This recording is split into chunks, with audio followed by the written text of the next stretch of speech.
చూస్ country delight, live better. ఇప్పుడే country delight app ని download చేసుకోండి. సో ఇప్పుడు అమ్మగారు ఉన్నారా? పెద్దమ్మ ఉన్నారండి. మా మదర్ చనిపోయారు. మీ మదర్ ఎప్పుడు చనిపోయారు? 2018 చనిపోయారు. ఓకే. 2018 అమ్మ మామూలుగా డయాబెటిక్ అంతకుముందు లాంగ్ పీరియడ్ డయాబెటిక్ అమ్మ. సో స్కూల్లో 2009లో రిటైర్ అయ్యారు మా మదర్.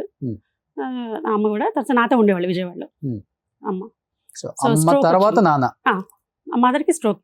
మదర్కి స్ట్రోక్, నాన్నగారికి స్ట్రోక్. ఓకే. కానీ చాలా హెల్దీగా ఉన్నారు కదా నాన్నగారు, ఒక్కసారిగా అప్పటికి అసలు ప్రాబ్లం లేదు. అప్పటికి కూడా మనకి బ్రేక్ ఇచ్చినప్పుడు కోవిడ్ టైంలో మనకి గ్యాప్ టైం ఇచ్చినప్పుడు రాదు. కోవిడ్ ని 3 hours 4 hours వదిలేవాళ్ళు కదండి. ఆ టైంలో గుంటూరు విజయవాడ తిరిగేవాళ్ళు. మనకి ఇది జరుగుతూ ఉంది కదా, ఏమంటారు, లాక్డౌన్ జరుగుతున్నప్పుడు కూడా. సో మా బాబు వాడు అప్పటికి 18, పెద్దోడు 8. సో తను వెళ్ళి తీసుకొని వస్తూ ఉండేవాడు డాడీని. మళ్ళా అంటే గుంటూరు నుంచి మళ్ళీ విజయవాడ మమ్మల్ని చూడాలని ఉందని చెప్పి ఇట్లా. సో అప్పుడు సడన్గా తమ్ముడు వాళ్ళ ఫ్యామిలీకి కోవిడ్ అయింది. తమ్ముడు వైఫ్కి పిల్లలిద్దరికి కూడా అయింది. పిల్లలిద్దరికి అయ్యేటప్పటికి నేను చాలా టెన్షన్ పడ్డారు. ఆయన మీ తమ్ముడికి వాళ్ళ పిల్లలు అందరికీ ముందు పెద్దవాళ్ళిద్దరికి అన్నారు, అంటే మైల్డే, హోమ్ క్వారంటైన్ సరిపోతుంది అన్నారు. కాకపోతే అక్కడ పాప ఉంది, మనవరాలు. నాకు 2 అబ్బాయిలు, మా తమ్ముడికి ఏమో ఒక బాబు పాప. సో అందరి మధ్యలో ఒకటి ఆడపిల్ల అన్నమాట. చిన్న పిల్లలకి వచ్చేటప్పుడు ఆయన చాలా టెన్షన్ పడ్డారు. సో ఆయన సరిగ్గా వారం రోజుల నుంచి, అంటే సేమ్ అక్కడ గుంటూరులో ఉన్నారు అప్పుడు వాళ్ళకి కోవిడ్ అన్నప్పుడు. మన దగ్గరికి విజయవాడ రమ్మన్నా రానన్నారు. ఎందుకంటే ఆల్రెడీ వాళ్ళు ఎఫెక్ట్ అయి ఉన్నారు, అందరు కలిసి ఉన్నారు కదా. మళ్ళీ వస్తే అదే ఉందండి అప్పుడు ఆ వైరస్. మనకి ఎవరికి వస్తుందో ఎవరికి రావట్లేదు కూడా అర్థం కాని కండిషన్. మళ్ళీ అక్కడ మా ఫ్యామిలీ ఎఫెక్ట్ అవుతుంది, ఇక్కడే ఉంటాను అన్నాను. అక్కడ పెంట్ హౌస్ ఖాళీగా ఉంటే అక్కడ షిఫ్ట్ అయి ఉంటున్నారు. ఈలోపు 11 days అయిపోయింది వాళ్ళది. సో వాళ్ళు 1 week అయిపోయిన టైంలోనే డాడీకి షుగర్ లెవెల్స్ డౌన్ అయ్యాయి. ఒక ముందు వెంటనే హాస్పిటల్కి తీసుకెళ్లారు. మేము విజయవాడ నుంచి వెళ్ళిపోయాము.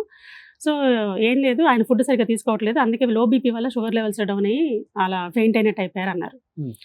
సో మళ్ళీ తీసుకొని అక్కడ అది మొత్తం కొంచెం ట్రీట్మెంట్ చేసేసి, అప్పుడు కోవిడ్ టైంలో హాస్పిటల్స్ కూడా తీసుకోవట్లేదు కదా, అక్కడ ఏమంటారు, హాస్పిటల్స్లో ఉండట్లేదు, జాయిన్ చేసుకోవట్లేదు.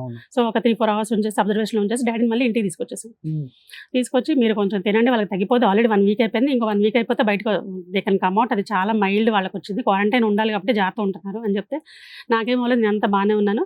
ఆ రోజు ఏదో తినముందు సరిగ్గా కొంచెం ఫుడ్ సరిగ్గా తీసుకోలేదు నాన్న, ఏం లేదు, మీరు కంగారు పడి ఎందుకు వచ్చేసారు విజయవాడ నుండి, మీరు వెళ్ళండి, మళ్ళీ ఇక్కడంతా ఇప్పుడంతా ఎక్కడ చూసిన హాస్పిటల్స్ ఎక్కడైనా మళ్ళీ అందరూ ఎక్కడ ఎఫెక్ట్ అవుతామని చెప్పేసి కొంచెం భయం పెట్టుకున్నారు. ఇక తర్వాత బాగానే ఉన్నారు. మళ్ళీ జరిగిన 3rd day సడన్గా ఎర్లీ మార్నింగ్ ఆ న్యూస్. ఓకే. మీ ఇంట్లోనే చనిపోయారు? అక్కడే గుంటూరులో ఇంట్లోనే. అది అంటే పెంట్ హౌస్ లోకి షిఫ్ట్ అయి ఉన్నారు కదా, నాన్న కింద ఫ్లాట్, అదే అపార్ట్మెంట్స్ లో పెంట్ హౌస్ లో ఉన్నారు. ఓకే. కింద తమ్ముడు వాళ్ళు హోమ్ క్వారంటైన్ ఇంట్లోనే ఉన్నారు, బయటికి రాకుండా. సో ఆ రోజు పొద్దున్నే కూడా మామూలుగా లేచారు, అంత నార్మల్గానే ఉన్నారు. బట్ బాత్రూమ్ కానీ వెళ్ళేసి అసలు స్ట్రోక్ ఎక్స్పెక్ట్ చేయలేదు. అంటే ఆయన అరవటం అదే అంటే బాగాలేదని కానీ, పెయిన్ అని కానీ, ఏం స్ట్రగుల్ కానీ ఏమి లేదు. అంతకు ముందే 2 years ముందే అమ్మ చనిపోయారు స్ట్రోక్ తో. అవునండి. మళ్ళీ ఇమిడియట్ 2 years కి నాన్న మళ్ళీ స్ట్రోక్. న్యూస్ వినగానే మల్లిక గారు నిజంగా నేను ఐ వాజ్ డిప్రెస్డ్ ఎలా అండి. మా మదర్ చనిపోయినప్పుడు అయినా అంత ఫీల్ అవ్వలేదు నేను, ఎందుకంటే నాన్న ఉన్నారు, అంటే నాన్నతో బాండింగ్ ఎలా ఉండేది. సో అప్పుడు ఆయన ధైర్యం చెప్పడం వల్ల సో నేను తొందరగా సో కోపప్ అయ్యాను. మమ్మీ అప్పుడు కూడా, డాడీ అప్పుడే నేను 1.5 year నేను నార్మల్ పర్సన్ కాలేకపోయాను. ఎక్కువ ఉంటుంది అంత బాండింగ్, బాగా చాలా ఎక్కువ. అసలు ఫీలింగ్ ఎమోషన్ కూడా ఎప్పుడైతే గుర్తొచ్చేస్తుంది. గుంటూరులోనే? గుంటూరులో. కానీ ఎవరు రాలేదు కదా సినిమా ఇండస్ట్రీ నుంచి? రాలేదు, ఒక్కళ్ళు కూడా రాలేదు. నాన్న ఎంత మందితో యాక్ట్ చేశారు మొత్తం. అందరు ఎలా ఫీల్ అయ్యారంటే డాడీకి కోవిడ్ వచ్చిందేమో అని సగం డౌట్ పడ్డారు. ఓకే. కోవిడ్ తో ఇదయ్యారేమో అని కూడా. సో అసలు కాదు, అది ఇన్సిడెంట్ అక్కడ. ఆయన అప్పటికి ఆ 11 days లో 2 సార్లు టెస్టులు చేయించుకున్నారు. అది తమ్ముడు వాళ్ళ ఫ్యామిలీకి వచ్చింది కదా, కలిసి ఉన్నారు కదా అప్పటిదాకా అని చెప్పి. బట్ అసలు ఆయన నెగిటివే ఉంది, కోవిడే రాలేదు. వీళ్ళ జస్ట్ టెన్షన్ పడ్డారు, ఫుడ్ సరిగా తీసుకోలేదు. ఆ పైనుండి ఆ వారం 10 రోజులు పిల్లలకి వచ్చిందని బాగా టెన్షన్ పడిపోయారు. ఒకవేళ ఇప్పుడు కోవిడ్ ఎఫెక్ట్ అయిన వాళ్ళు రకరకాలుగా, అప్పట్లో లంగ్ ఇన్ఫెక్షన్స్ అని చెప్పి అదని ఇదని చాలా చాలా కాంప్లికేషన్స్ అయిపోతున్నాయి కదా, వాళ్ళ చిన్నపిల్లలు కదా వీళ్ళకి ఎందుకు వచ్చింది అని ఆ థాట్ తోనే అసలు సగం డిప్రెస్ అయ్యారు. బట్ హీరోలు పక్కన పెడితే నాన్నతో యాక్ట్ చేసిన కో ఆర్టిస్టులు కూడా ఎవరు రాలేదండి కనీసం. నాన్నకి పర్సనల్ మేనేజర్ గా చేశారు ఒక అంకుల్ 13 years. ఆయన ఒక్కళ్ళు మాత్రం మేనేజర్ అంకుల్ అన్నమాట, ఆయనతో వచ్చేసారు. కనీసం ఫోన్ అన్న చేశారా ఎవరైనా ఇండస్ట్రీ నుంచి? బోయపాటి గారు చేశారు, అనిల్ గారు చేశారు. ఆ టైంలోనే ఈ న్యూస్ వినగానే ఇంకా ఇంకా చాలా మంది అయితే ట్వీట్ చేశారు కానీ మెయిన్ వాళ్ళిద్దరు మాత్రం కాల్ చేశారు. ఓకే. కాల్స్ వచ్చాయి. హీరోస్ ఎవరు చేయలేదు. హీరోస్ ఎవరు చేయలేదు. ఓకే. అంతేలే, మనిషి ఉన్న వరకే. అదే జయప్రకాష్ రెడ్డి గారు అమ్మాయి అబ్బాయి ఇండస్ట్రీలో ఉండుంటే టకటక కాల్స్ వచ్చేస్తాయి. వచ్చేసి అంటే తప్పు పట్టట్లేదు ఇండస్ట్రీని, కానీ మీరు చెప్పేది చెప్తున్నా. కరెక్ట్ అండి 100%. అంటే మన లైమ్ లైట్ లో ఉంటేనే అంతే ఇండస్ట్రీ మనకి వాల్యూస్. సో ఎనీహా ఇప్పుడు మీరు ఇండస్ట్రీకి వచ్చారు కాబట్టి మీకు యాక్టింగ్ అంటే ఇంట్రెస్ట్ అన్నారు కాబట్టి ఏమన్నా మంచి మంచి అవకాశాలు వస్తే చేస్తారా? వస్తే చేస్తానండి డెఫినెట్గా. మీ వారు ఒప్పుకుంటారా? ఒప్పుకుంటారు. ఆ? ఆల్రెడీ ఇక్కడ ఒక అనుకోని సంఘటన జరిగింది. ఈ మూవీ ఇందాక చూసిన మూవీ ఆల్రెడీ జరుగుతుంది, షూట్ అవ్వలేదు. ఆ మూవీకి ఒక 3-4 months బ్రేక్ వస్తే నేను ఇంకో మూవీలో కో-ప్రొడ్యూసర్గా జాయిన్ కంప్లీట్ చేశాను. వృషభ అన్న మూవీ.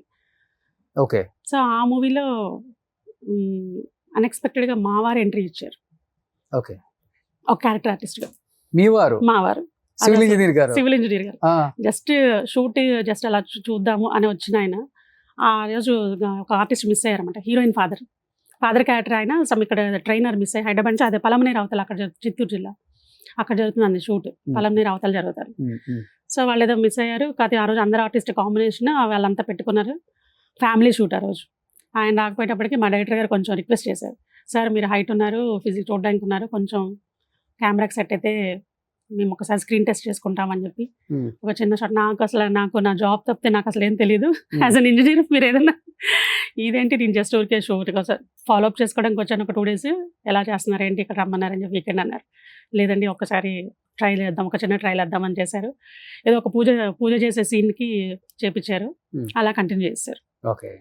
సో నాన్నగారికి ఇష్టమైన యాక్టర్స్ ఎవరు? ఆయనతో పాటు చేసిన కో ఆర్టిస్టులు, విలన్స్ కమెడియన్స్ విలన్స్ అంటే కోట గారు, చలపతిరావు గారు, అహోతి ప్రసాద్ గారు. ఈ కామెడియన్స్ అంటే బ్రహ్మానందం గారు.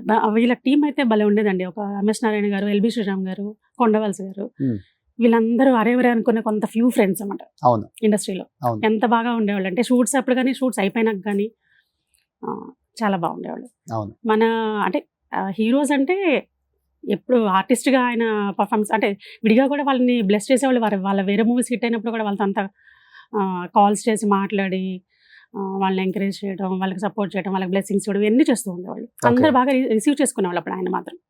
మేమే అనుకునేవాళ్ళం అంటే ఏదో పెద్ద అచీవ్మెంట్లో ఉండేది మాకు, డాడీ ఈ స్టేజ్కి వచ్చారా అని చెప్పేసి. సుమన్ టీవీలో మీ పర్సనల్ అండ్ బిజినెస్ ప్రమోషన్స్ కోసం కింది నెంబర్కి కాంటాక్ట్ చేయండి.